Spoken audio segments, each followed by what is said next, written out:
How's it going, guys? Just going to do a quick video regarding the potential of this market topping out in the March period instead of the December period, and how you utilize the USDT dominance chart the tether dominance chart in order to kind of guide the way in finding the top here. And as you can see, as per my previous video, the 1618s mark out the top macro swings of the Bitcoin moves over and over and over again. And I've boxed out the 2021 bull market on both charts. Ignore the height of this. This is just to identify the area that I am referencing on both charts. Right? I'm going to inverse this chart over here just so we can analyze the 2021 bull market and why we can actually get to March. Sorry, before I get to that, I need to let everybody know that in the bottom of the 2015 or the start of the 2015 bull market, measured to the high of the bull market, is approximately 840 days. Same with the 2020 bull market, from the bottom to the top over here is approximately 840 days, and from the bottom of the November low in 2022, 840 days out is approximately March 2025.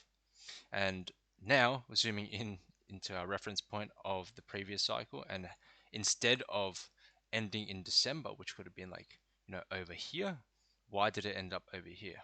Now if we look at the tether dominance chart over here, before it reaches the 1618, there is a rejection below the level or the box here at 1372, right? And that's this price action over here.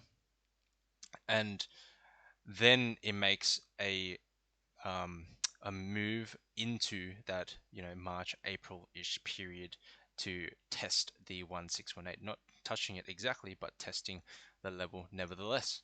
Now we look at our bull market here, and we identify that we're fast approaching 1372, and perhaps we go all the way up and we immediately test the 1618, meaning this price action could be up at like that 140 to 150 region. I've given my measures of how to calculate the market high using fibs. However, how does this extend into that March region? If we reach the 1618 and test the region, I will assume that the top is very close or it's in already. But alternatively, if we end up ranging around this level before ultimately testing the 1618 and then pushing up into that March period here, right?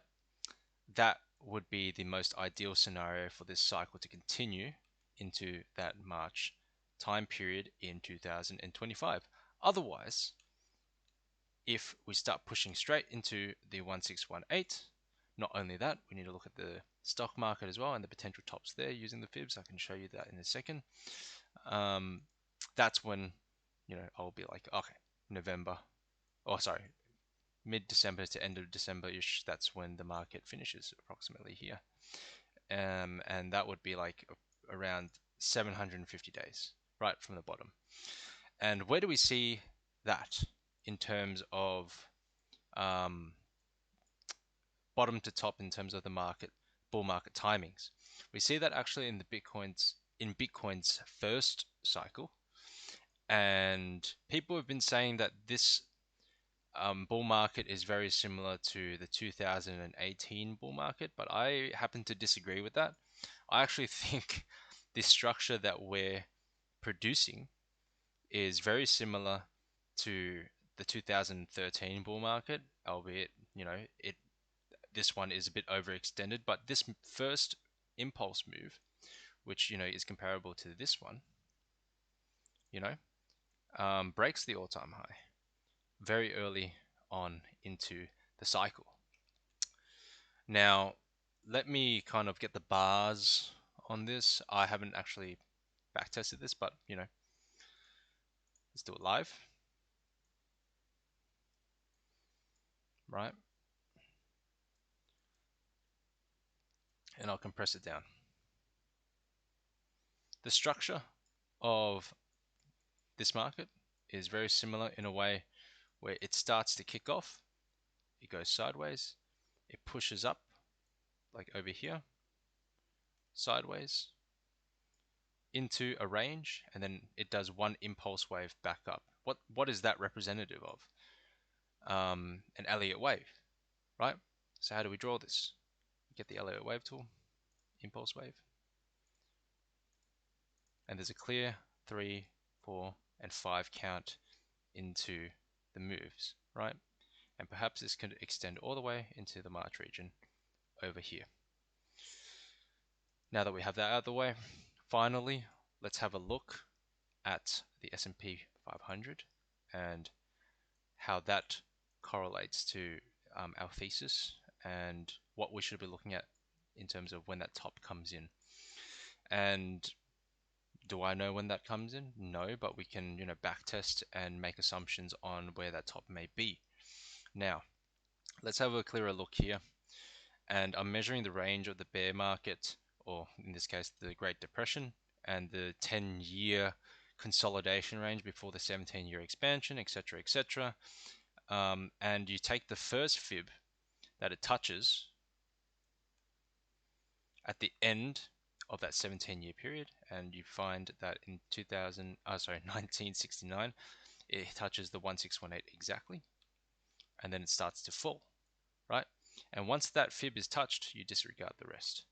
Now, let's take the second one, right?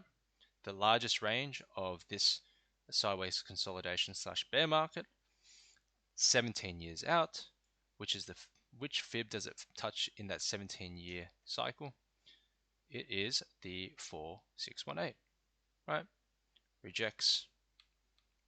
You repeat this over again, and obviously I have another method as well. You can watch my S&P 500 video, which I'll link below, on how I did these measurements, these alternative measurements, which have, helps give confluence with the levels. As you can see here, 4618 marries up with the 2618, and we're sort of within that range now where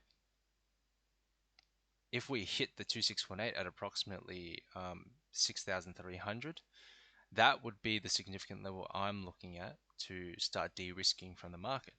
Otherwise, what is the next level? 15,000 per S&P 500, right? And that's like 150% away, which is very unlikely within the next, year or two. So we're looking at the 2618 here because it's the key level. Otherwise, there's nothing really left up here. Maybe it pushes above slightly.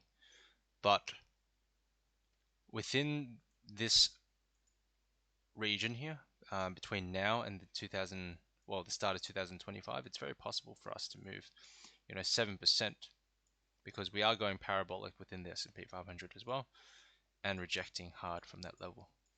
Otherwise, if we see some, sideways action before coming up to here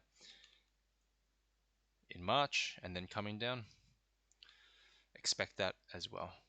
We'll play it by ear, and we will analyze the market as it moves along, and I'll provide updates on this channel. All right, hopefully that's helped, guys. Peace.